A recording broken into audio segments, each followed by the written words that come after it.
Hello everyone, welcome to my YouTube channel. ನಾ ಇವತ್ತು chicken biryani ಮಾಡೋಣ ಅಂತ ಬೆಳಗ್ಗೆನೇ ಎದ್ದು 1 kg ಚಿಕನ್ ಕಟ್ ಮಾಡಿಸ್ಕೊಂಬಂದಿದ್ದೀವಿ ಅಂಗಡಿಯಿಂದ. ಇದು ಫಸ್ಟ್ ಟೈಮ್ ನಾನು ಚಿಕನ್ ಬಿರಿಯಾನಿ ಮಾಡ್ತಾ ಇರೋದು. ನಾನ್ ವೆಜ್ಜು ಸಂಡೇ ಅಲ್ವಾ ಅಂದ್ಬಿಟ್ಟು ನಾನ್ ವೆಜ್ ಮಾಡೋಣ ಅಂದ್ಕೊಂಡಿದ್ದೀವಿ. ಇದು ಏನು ಮಸಾಲ ಇಲ್ದಲೇ ಹಂಗೆ ಬಿರಿಯಾನಿ ಮಾಡೋಣ ಅಂದ್ಕೊಂಡಿದ್ದೀನಿ. ಇದು ನೋಡೋಣ, ಫಸ್ಟ್ ನಾವು ಚಿಕನ್ನ ಕಟ್ ಮಾಡಿಸ್ಕೊಂಡು ತಂದ್ಬಿಟ್ಟು ತೊಳ್ಕೊಂಡು ಇಟ್ಕೊಂಡಿದ್ವಿ ಬಿರಿಯಾನಿ ಮಾಡೋಕ್ಕೂ ಮುಂಚೆ. ಚಿಕನ್ ಎಲ್ಲ ತೊಳೆದಿಟ್ಕೊಂಡಾದ್ಮೇಲೆ ಮಸಾಲೆ ಎಲ್ಲ ಕಟ್ ಮಾಡಿ ಇಟ್ಕೊಂಡಿದ್ದೀನಿ. ಇದು ಏನೇನು ಮಸಾಲ ತೊಗೊಂಡಿದ್ದೀನಿ ಅಂತ ಈಗ ಹೇಳ್ತೀನಿ ನೋಡಿ. ಇವಾಗ ನಾನಿದ್ದು 2 ಟೊಮೊಟೊನ ತೊಗೊಂಡಿದ್ದೀನಿ, ಮತ್ತು 4 ಹಸಿರು ಮೆಣಸಿನ್ಕಾಯಿ, 2 ಈರುಳ್ಳಿ, ಸ್ವಲ್ಪ ಪುದೀನ ತೊಗೊಂಡಿದ್ದೀನಿ, ಮತ್ತು ಸ್ವಲ್ಪ ಕೊತ್ತಂಬರಿ ಸೊಪ್ಪು ತೊಗೊಂಡಿದ್ದೀನಿ. ಟೊಮೊಟೊನ ಇದ್ದಷ್ಟು ಬಿರಿಯಾನಿ ಚೆನ್ನಾಗಿರುತ್ತೆ. ಈರುಳ್ಳಿ ಕಮ್ಮಿನೇ ಹಾಕ್ಕೊಳ್ಳಿ, ಖಾರ ಬೇಕಾದರೆ ಹಸಿರು ಮೆಣಸಿನ್ಕಾಯಿ ಜಾಸ್ತಿ ಹಾಕ್ಕೊಳ್ಳಿ. ಇನ್ನು ಮಸಾಲ ನಾನು 2 ಲವಂಗ ತೊಗೊಂಡಿದ್ದೀನಿ, 2 4 ಏಲಕ್ಕಿ ತೊಗೊಂಡಿದ್ದೀನಿ, ಮತ್ತು ಇದು ಪುಡಿಗಳು ಅರ್ಧ ನಿಂಬೆಹಣ್ಣು ತೊಗೊಂಡಿದ್ದೀನಿ ಅಷ್ಟೇ. ಪುಡಿಗಳು ಧನಿಯಾ ಪುಡಿ ಮತ್ತು ಚಕ್ಕೆ ಪುಡಿ ಮತ್ತು ಮೆಣಸಿನ್ಕಾಯಿ ಪುಡಿ, ಗರಂ ಮಸಾಲ ಪುಡಿ ತೊಗೊಂಡಿದ್ದೀನಿ. ಇವೆಲ್ಲ ಮನೆಯಲ್ಲೇ ಮಾಡಿರೋ ಪುಡಿಗಳು. ಇಷ್ಟೇ ನಾನು ಮಸಾಲ ಹಾಕ್ತಾ ಇರೋದು ಚಿಕನ್ ಬಿರಿಯಾನಿ ಮಾಡೋಕ್ಕೆ. ಹೊರಗಡೆ ಮಸಾಲೆಗಳು ಹಾಕೋಕ್ಕೆ ಇಷ್ಟ ಆಗಲ್ಲ. ಈಗ ಮಸಾಲೆ ಎಲ್ಲ ಹಂಚ್ಕೊಂಡಾಯಿತು. ಇವಾಗ ಒಂದು ಕುಕ್ಕರ್ ಇಟ್ಕೊಂಡು 4-5 ಸ್ಪೂನು ಎಣ್ಣೆ ಹಾಕೋತಾ ಇದ್ದೀನಿ ಕುಕ್ಕರ್ಗೆ. ಬಿರಿಯಾನಿಗೆ ಎಣ್ಣೆ ಇದ್ದಷ್ಟು ಚೆನ್ನಾಗಿರುತ್ತೆ, ಮಸಾಲೆ ಎಲ್ಲ ಎಣ್ಣೆ ಒಳಗೆ ಬೇಯೋದು. ಸೊ ಮನೇಲೇ ಮಾಡ್ಕೊಳ್ಳೋದ್ರಿಂದ ಏನಾಗಲ್ಲ, ಸ್ವಲ್ಪ ಜಾಸ್ತಿ ಎಣ್ಣೆ ಹಾಕೊಳ್ಳಿ. ಈಗ ಎಲ್ಲ ಅಂದರೆ ಚಕ್ಕೆ ಇದೆಲ್ಲ ಹಾಕೋತಾ ಇದ್ದೀನಿ, ಸ್ವಲ್ಪ ಅದು ಫ್ರೈ ಆಗಲಿ ಅಂತ, ಅದು ಸ್ಮೆಲ್ ಬಿಡಲಿ ಅಂತ. ಅದು 2 ನಿಮಿಷ ಸ್ಮೆಲ್ ಬಿಟ್ಟಾದ್ಮೇಲೆ ನಾವು ವೆಯ್ಟ್ ಮಾಡಬೇಕು. ಅದು 2 ನಿಮಿಷ ಕರಿಬೇಕು ಎಣ್ಣೆಲೆ, ಎಣ್ಣೆ ಅದು ಸ್ಮೆಲ್ ಬಿಡೋವರೆಗೂ. ಅದು ಸ್ವಲ್ಪ ಮಸಾಲ ಸ್ಮೆಲ್ ಬಿಡಲಿ ಅಂದ್ಬಿಟ್ಟು, ಅಂದರೆ ಚೆನ್ನಾಗಿ ಆಗಲಿ ಅಂದ್ಬಿಟ್ಟು ಎಣ್ಣೆಲೆ 2 ನಿಮಿಷ ಹಾಕಿದ್ದೀನಿ. ನಾನು ಜಾಸ್ತಿ ಏನೂ ಹಾಕಿಲ್ಲ. ಇವಾಗ ಈರುಳ್ಳಿ ಹಾಕೋತಾ ಇದ್ದೀನಿ. ಈರುಳ್ಳಿ ಎಲ್ಲ 2 ತೊಗೊಂಡಿದ್ದೀನಿ ಅಷ್ಟೇ. ಈರುಳ್ಳಿ ಸಿಹಿ ಆಗುತ್ತೆ ಅಂದ್ಬಿಟ್ಟು ಎಲ್ಲ ಈರುಳ್ಳಿನೂ ಹಾಕ್ಕೊಳ್ಳೋಣ. ಹಾಕ್ಕೊಂಡಾದ್ಮೇಲೆ ಅದು ಗೋಲ್ಡನ್ ಕಲರ್ ಫ್ರೈ ಆಗೋವರೆಗೂ ವೆಯ್ಟ್ ಮಾಡಬೇಕು ಈರುಳ್ಳಿನ. ಹಂಗೆ ಸ್ವಲ್ಪ 2 ನಿಮಿಷ ಬೇಯಿಸ್ಕೋಬೇಕಿಲ್ಲ ಅಂತ ಅಂದರೆ ಹಸಿಗೆ ಸಿಗುತ್ತೆ, ಚೆನ್ನಾಗಿ ಅನ್ಸಲ್ಲ. ಇದು ಗೋಲ್ಡನ್ ಕಲರ್ ಫ್ರೈ ಆದರೆ ಚೆನ್ನಾಗಿರುತ್ತೆ, ಬಾಯಿಗೂ ಕ್ರಿಸ್ಪಿಯಾಗಿ ಸಿಗುತ್ತೆ, ಚೆನ್ನಾಗಿ ಅನಿಸುತ್ತೆ ಈರುಳ್ಳಿ. ಇದು ಸ್ವಲ್ಪ ಬೇಗ ಬೇಯಬೇಕು ಅಂತ ಅಂದರೆ ಉಪ್ಪು ಹಾಕ್ಕೋಬೇಕು. ನಾನು ಉಪ್ಪು ಹಾಕ್ಕೋತಾ ಇದ್ದೀನಿ ಇಲ್ಲಿ, ಸ್ವಲ್ಪ ಅರ್ಧ ಸ್ಪೂನಷ್ಟು ಉಪ್ಪು ಹಾಕ್ಕೋತಾ ಇದ್ದೀನಿ.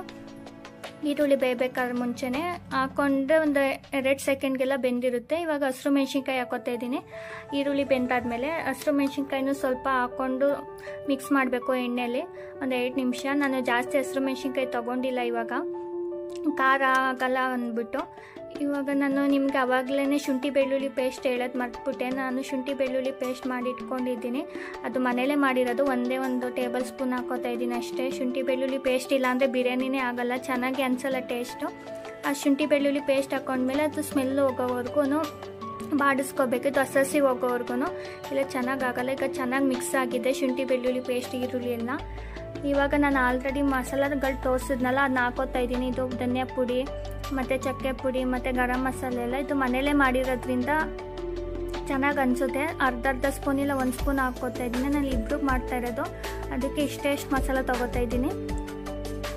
ಈ ಮಸಾಲೆಗಳನ್ನೆಲ್ಲ ಮಿಕ್ಸ್ ಮಾಡ್ಕೋಬೇಕು. ಇವಾಗ ಈರುಳ್ಳಿ ಮತ್ತು ಶುಂಠಿ ಬೆಳ್ಳುಳ್ಳಿ ಪೇಸ್ಟ್ ಜೊತೆ ಎಲ್ಲ ಸ್ವಲ್ಪ ಆಯಿಲ್ ಬಿಡೋವರೆಗೂ ಮಿಕ್ಸ್ ಮಾಡ್ಕೋತಾ ಇರಬೇಕು. ಈಗ ಚೆನ್ನಾಗಿ ಆಯಿಲ್ ಬಿಟ್ಟಿದೆ ಇದು ಮಸಾಲ. ಇವಾಗ ಟೊಮೊಟೊನ ಹಾಕೋತಾ ಇದ್ದೀನಿ. ಟೊಮೊಟೊನು ಇದು ಮಸಾಲ ಜೊತೆ ಸ್ವಲ್ಪ ಸಾಫ್ಟ್ ಆಗೋವರೆಗೂ ಬೇಯಿಸ್ಕೋಬೇಕು. ಟೊಮೊಟೊನ ಲಾಸ್ಟಲ್ಲಿ ಹಾಕ್ಕೊಳ್ಳಿ, ಮಸಾಲೆ ಎಲ್ಲ ಹಾಕೊಂಡಾದ್ಮೇಲೆ, ಯಾಕಂದರೆ ಬೇಗ ಬೆಂದೋಗುತ್ತೆ ಟೊಮೊಟೊನು. ಈಗ ಮಸಾಲ ಜೊತೆ ಮಿಕ್ಸ್ ಮಾಡ್ಕೋಬೇಕು, ಅದು ಸಾಫ್ಟ್ ಆಗೋವರೆಗೂ ಮಿಕ್ಸ್ ಮಾಡ್ಕೊಂಡಿದ್ದೀವಿ ನೋಡಿ. ಇವಾಗ ಚಿಕನ್ ಹಾಕೋತಾ ಇದ್ದೀನಿ. ನಾನು ಇದು ಫಸ್ಟ್ ಟೈಮ್ ಮಾಡ್ತಾ ಇರೋದು ಚಿಕನ್ ಬಿರಿಯಾನಿ, ನಮ್ಮ ಅಮ್ಮನ ಹತ್ರ ಹೇಳ್ಸ್ಕೊಂಡು. ಇದೇನು ಮಸಾಲ ಏನು ರುಬ್ದಲ್ಲೇ ಹಂಗೆ ಮಾಡ್ತಾ ಇರೋದು. ಈಗ ಪುದೀನ ಹಾಕೋತಾ ಇದ್ದೀನಿ. ಪುದೀನ ಹಾಕ್ಕೊಂಡು ಚಿಕನ್ ಈಗ ಮಸಾಲ ಜೊತೆ ಮಿಕ್ಸ್ ಮಾಡ್ಕೊಳ್ಳೋಣ, ಯಾಕಂದರೆ ಚಿಕನ್ನು ಮಸಾಲೆ ಹಿಡಿಬೇಕು, ಇಲ್ಲಾಂದರೆ ಚೆನ್ನಾಗಿ ಅನಿಸಲ್ಲ, ಹಸಿ ಅನಿಸುತ್ತೆ. ಈಗ ಮಸಾಲೆ ಹಿಡಿಯೋವರೆಗೂ ಮಿಕ್ಸ್ ಮಾಡಿಬಿಟ್ಟು 2 ನಿಮಿಷ ಹಂಗೆ ಎಣ್ಣೆಲೇ ಬೇಯಕ್ಕೆ ಬಿಡಬೇಕು ಚಿಕನ್ನ. ಇದು ಏನು ಮಸಾಲೆ ಏನು ಬೇಡ, ಬೇಗ ಮಾಡಬೇಕು, 5-10 ನಿಮಿಷದಲ್ಲಿ ಬಿರಿಯಾನಿ ಆಗಬೇಕು ಅಂದರೆ ಈ ಥರ ಮಾಡಿದ್ರೆ ಬೇಗ ಆಗುತ್ತೆ. ಅರ್ಜೆಂಟ್ ಇರೋರು ಏನಾರು ಕೆಲ್ಸಕ್ಕೆ ಹೋಗೋರು ಈ ಥರ ಮಾಡ್ಕೋಬೋದು ಬಿರಿಯಾನಿನ. ಇಲ್ಲ ಬೇಗ ಆಗುತ್ತೆ, ಇದು ಮಸಾಲ ರುಬ್ಬೋದು ಏನು ಬೇಡ. ಇದಾದಮೇಲೆ ಆಗಿದೆ, ಅಕ್ಕಿ ಹಾಕೋತಾ ಇದ್ದೀನಿ. ಈಗ ಫಸ್ಟು ನೀರು ಹಾಕ್ಕೊಂಡು ಅಕ್ಕಿ ಹಾಕೋತಾರೆ. ನಂಗೆ ಅಳತೆ ಗೊತ್ತಾಗಲ್ಲ ಅಂದ್ಬಿಟ್ಟು ಫಸ್ಟ್ ಅಕ್ಕಿ ಹಾಕ್ಕೊಂಡು ಅಕ್ಕಿನ ಚಿಕನ್ ಜೊತೆ ಎಲ್ಲ ಮಿಕ್ಸ್ ಮಾಡ್ಕೊಂಬಿಡ್ತೀನಿ ಫಸ್ಟು. ಅದು ಅಕ್ಕಿಗೂ ಮಸಾಲೆ ಹಿಡೀಲಿ ಅಂತ, ಅವಾಗ ಚೆನ್ನಾಗಿ ಅನಿಸುತ್ತೆ ರೈಸ್ ಅಂತ. ಇಲ್ಲ ಹಂಗೆ ಇರುತ್ತೆ ಅಂದ್ಬಿಟ್ಟು ಈಗ 2 ಲೋಟ ಅಕ್ಕಿ ಹಾಕ್ಕೊಂಡಿದ್ದೀನಿ, ಅರ್ಧ ಸೇರು. ಇದ್ರಲ್ಲಿ 1 ಲೋಟ ಹಾಕ್ಕೊಂಡಿದ್ದೆ. ಈಗ ಇದರಲ್ಲಿ 2 ಲೋಟ ನೀರು ಹಾಕೋತೀನಿ. ನೀರು ಹಾಕ್ಕೊಂಡು ಸ್ವಲ್ಪ ಕುದಿಯೋಕೆ ಬಿಡಬೇಕು. ಹಂಗೆ ಬೇಗ ವಿಷಲ್ ಮುಚ್ಚಬಾರ್ದಿಲ್ಲ ಅಂದರೆ ಅಂಡಿ ಇಟ್ಬಿಡುತ್ತೆ. ಹಂಗೆ ಫಸ್ಟ್ ಓಪನ್ ಆಗಿ ಕುದಿಸ್ಬೇಕು. ಸ್ವಲ್ಪ ಕುದ್ದಾದ್ಮೇಲೆ ನಾವು ವಿಷಲ್ ಹಾಕಬೇಕು. ಆವಾಗ ಏನು ಅಂಡಿ ಇದೆಯಲ್ಲ, ನೀರು ಹಾಕಿದ್ಮೇಲೆ ಎಲ್ಲ ಕೆಳಗಡೆಯಿಂದ ಮೇಲ್ಗಡೆ ಮಿಕ್ಸ್ ಮಾಡಬೇಕು. ಇವಾಗ ಚೆನ್ನಾಗಿ ಮಿಕ್ಸ್ ಆಗಿದೆ. ಇವಾಗ ನಾನು ಈಗ ನಿಂಬೆಹಣ್ಣು ಹಾಕೋತಾ ಇದ್ದೀನಿ. ಆವಾಗಲೇ ತೋರಿಸಿದ ಅರ್ಥ ನಿಂಬೆಹಣ್ಣು ಹಾಕೊಳ್ಳಿಲ್ಲ ಅಂದರೆ ಬಿರಿಯಾನಿ ಚೆನ್ನಾಗಿ ಅನಿಸಲ್ಲ, ಅದಕ್ಕೆ ನಿಂಬೆಹಣ್ಣು ಹಾಕೋತಾ ಇದ್ದೀನಿ. ಮತ್ತು ಅರ್ಧ ಸ್ಪೂನು ಇಲ್ಲಿ 1 ಸ್ಪೂನು ನಂದಿನಿ ತುಪ್ಪ ಹಾಕೋತಾ ಇದ್ದೀನಿ. ತುಪ್ಪ ಹಾಕ್ಕೊಂಡಷ್ಟು ಚೆನ್ನಾಗಿರುತ್ತೆ ಬಿರಿಯಾನಿ, ಸಾಫ್ಟಾಗಿ ಅನಿಸುತ್ತೆ. ಒಬ್ಬೊಬ್ರು ಒಗ್ಗರಣೆಗೆ ಹಾಕೋತಾರೆ, ನಾವಿಲ್ಲಿ ನೀರು ಹಾಕೋದ್ಮೇಲೆ ಹಾಕೋತಾ ಇದ್ದೀವಿ. ಅದು ಸ್ಮೆಲ್ಲು ಮತ್ತು ಮಸಾಲೆ ಎಲ್ಲ ಚೆನ್ನಾಗಿ ಇಟ್ಕೊಳ್ಳುತ್ತೆ ನೀರು ಹಾಕೋದ್ಮೇಲೆ ಅಂತ. ಇದಾದ್ಮೇಲೆ ಕೊತ್ತಂಬರಿ ಸೊಪ್ಪು ಮೇಲೆ ಹಾಕ್ತಾ ಇದ್ದೀನಿ. ಇವಾಗೆಲ್ಲ ಸ್ಮೆಲ್ಲೆಲ್ಲ ಚೆನ್ನಾಗಿ ಬರ್ತಿದೆ, ಬಟ್ ಹೆಂಗಾಗಿದೆ ಅಂತ ಗೊತ್ತಿಲ್ಲ. ಇದು ನಾನು ಫಸ್ಟ್ ಟೈಮ್ ಮಾಡಿರೋದು. ಇವಾಗ ಕುಕ್ಕರ್ ವಿಷಲ್ ಮುಚ್ಚಿಬಿಟ್ಟು 2 ವಿಷಲ್ ಬಡ್ಸ್ಕೋಬೇಕು. ಈಗ 2 ವಿಷಲ್ ಬಡ್ಸ್ಕೊಳ್ಳೋಣ. ಅದು ಸ್ವಲ್ಪ ಚೆನ್ನಾಗಿ ವಿಷಲ್ ಬಿಡೋ ಗಂಟ ವೆಯ್ಟ್ ಮಾಡಬೇಕು, ಇಲ್ಲ ಅಂತಂದರೆ ನೀರು ಹಂಗೆ ಆಗ್ಬಿಟ್ಟಿರುತ್ತೆ.